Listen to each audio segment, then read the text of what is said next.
Let me tell you what happens after the moon rises. Strange things happen when the night runs out of people.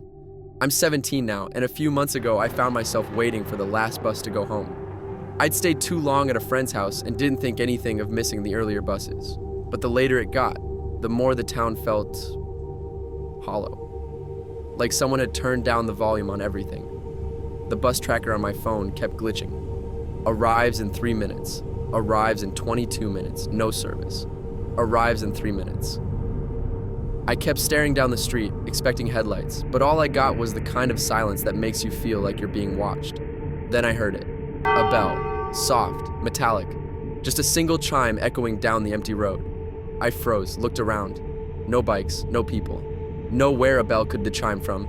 The sound faded as quick as it came, like something passing through, and I tried to convince myself it was nothing. An alert on someone else's phone. A distant wind chime, anything normal. I shouldn't have stayed. I know that now, because the bell wasn't the strangest thing I heard that night. Not even close. I heard the stroller before I saw it. That slow, uneven squeak rolling toward me, accompanied by a woman pushing it down the street towards me. She stepped into the glow of the streetlight, and my stomach knotted. The woman didn't look at me at first. She just pushed the stroller straight ahead, arms stiff, elbows locked like she was guiding it on rails, and her smile, Jesus, it stretched across her face, too wide, too rigid, like it was carved there. Her eyes were open, just a little too far. Unblinking, glass-like. She hummed as she walked. A lullaby, I guess, but it looped strangely. The same soft, drifting tune repeating again and again. I didn't recognize it, but something about it felt wrong, like a lullaby I'd heard once in a dream, and shouldn't have remembered. The stroller cover was half pulled back, and I knew I shouldn't look, but I did. The baby inside wasn't a baby. Its skin looked too smooth, like polished wood. Its tiny arm jerked up in stiff little clicks, like someone pulling invisible strings. The fingers bent at unnatural angles, hinged, segmented, puppet-like. Suddenly the woman snapped her head toward me, smile still frozen in that awful shape. Her humming stopped instantly. In a flat voice, she said, "Please don't stare. It makes him nervous." The puppet arm dropped at once, limp as a marionette left on the floor. She pulled the cover down and kept walking past me, humming again, picking up the melody exactly where she'd left off. I watched her disappear down the road until the squeaking faded into the dark. I was still trying to shake off what I'd seen with the stroller. That's when I heard a soft giggle. It turned. And a boy, probably around 10, stood under the next light post. He wasn't smiling, wasn't moving. He just stared at me.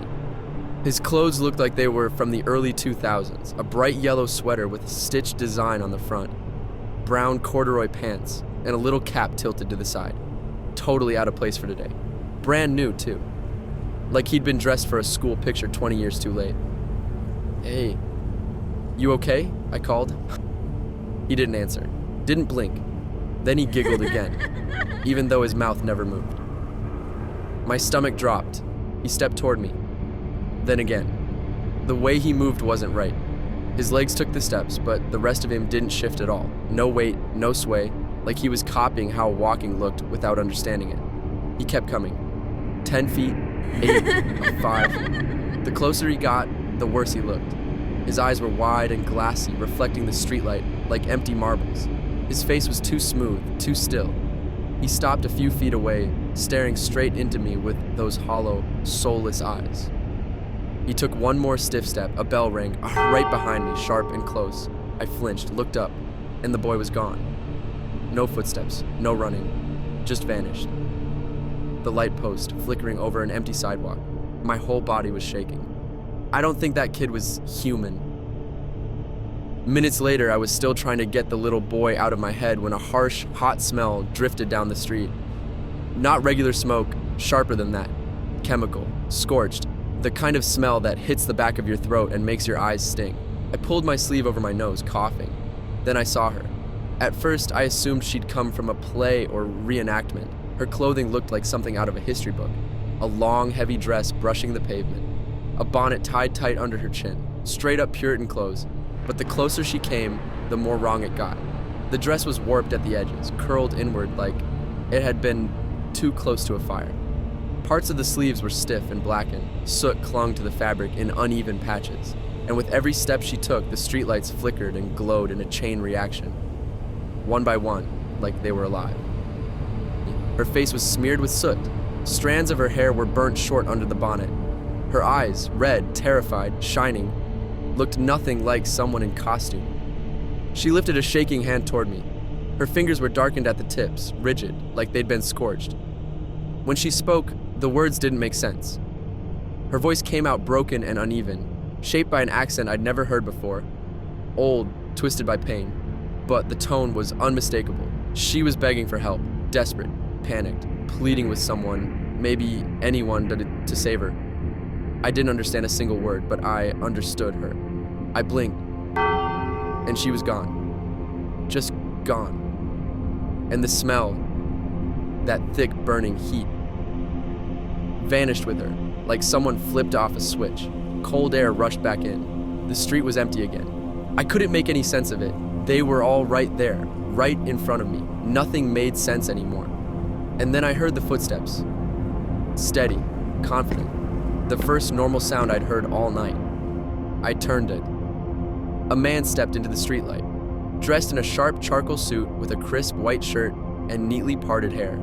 He looked like he could be a lawyer living in a fancy, expensive apartment, not on an empty street after midnight. He gave me a small, polite smile. You waiting for the bus? I managed a nod. Yeah. These late routes are terrible. I'm heading to a bar down the street, meeting a new friend. His calmness almost felt unreal after everything I'd seen. You doing all right? You look like you've had a rough night. I didn't speak. I just nodded again. He didn't push. He just offered a kind smile and took a small step back. Well, I should get going. I'm Aaron, by the way. He gave me a gentle nod, turned, and started walking toward the corner, the suit catching the streetlight with every step. I let out a shaky breath, and then a soft bell rang from somewhere near him. No! The chime came from him. My head snapped up. Aaron had almost turned the corner. He turned slightly, just enough to look back at me. Good night, Trevor. My stomach dropped. I hadn't told him my name. Before I could process that, headlights appeared, bright and sudden. And the bus rolled up to the stop right beside me. The doors hissed open. The driver didn't look at me, didn't speak, just waited. I climbed aboard. The bus was empty, completely. And in the very back seat, sitting perfectly centered, was a wooden lantern. No flame, no light, just waiting.